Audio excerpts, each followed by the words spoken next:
Hi, welcome to our Homestead series. We hope this will be of enjoyment and informative. We don't know everything, we don't do everything perfect, but what we do know works for us.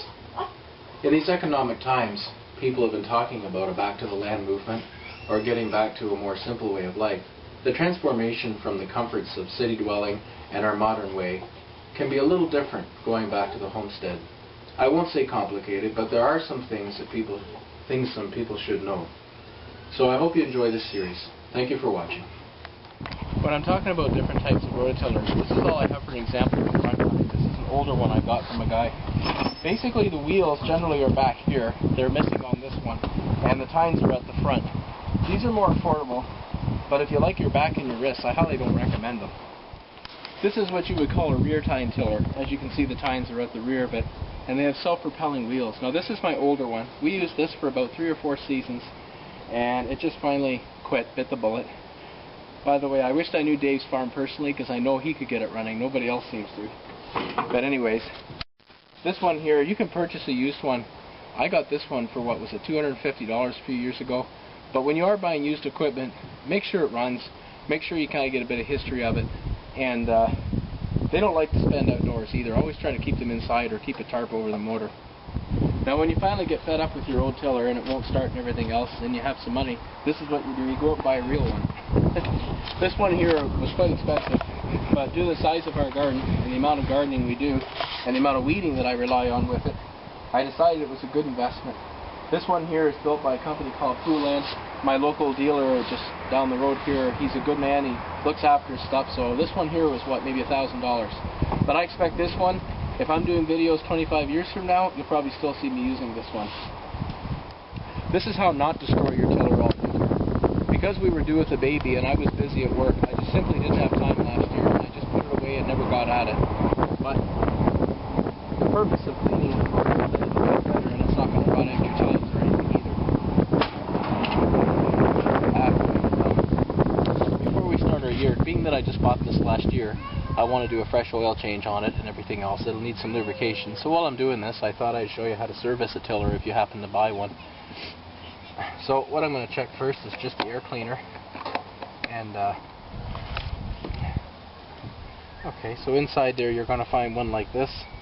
And quite often, especially for something like a tiller, put something like that.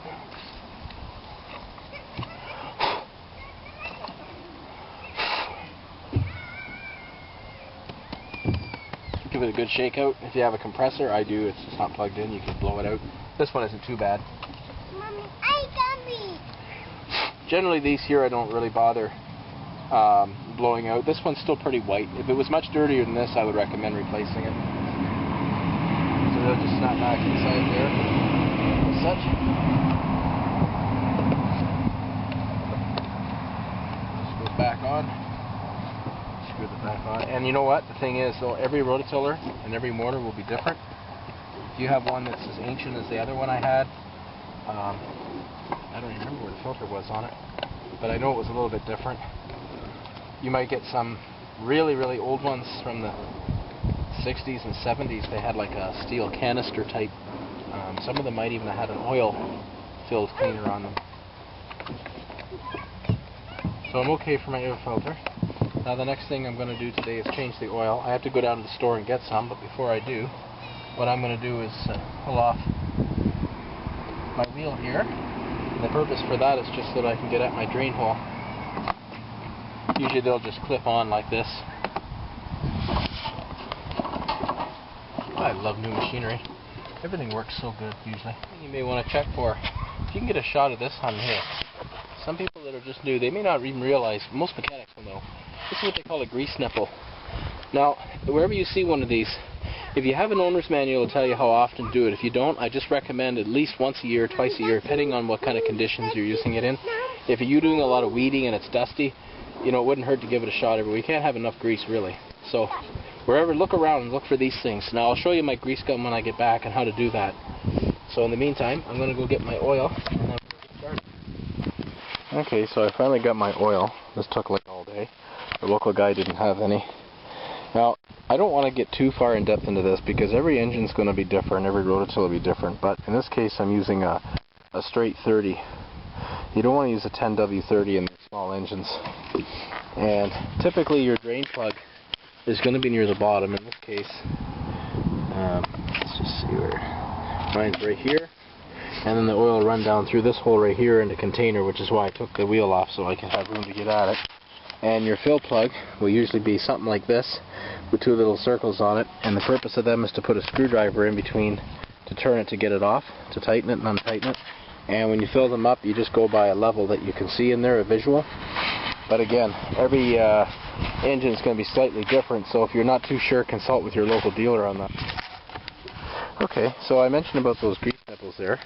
Okay, this thing right here. Look around for wherever you see those. This is a grease gun, in case you may or may not have seen one before. You can get different kinds, different sizes. If you have a lot of equipment, you probably already have one by now, but if you don't, I recommend a flex hose one. The ones that come with a straight rod are quite difficult sometimes to get into certain places. So if you don't have one and you don't really feel the need to buy one, you might be able to borrow one from somebody. Renting probably wouldn't be feasible. In this case, I just put a bit of grease on the tip here, and I always like to make sure it's nice and cleaned off. Okay, because there's always fresh grease coming out of the tube. And all they basically do is this end just goes on here, okay, until you hear a click, and then you put your grease in. So I've got the oil changed, it all greased up, ready to go. Of course I forgot to buy gas, but luckily I had just enough so I can run it for a while today. There's really no sense in showing you how to run this particular tiller because everyone will be different. Some have a forward and reverse speed, some will engage the tines and the wheels at the same time, some are separate. I like it when they're separate, by the way, if you get one like that. This particular one doesn't do it quite that way. There's certain adjustments you can make for your height, and all this is for preference, you know, whatever fits you better. These guards can be adjusted for how deep you want the tines to be. Okay, and every engine when you go to start is a little different too. So just ask around if you're not sure how your tiller runs.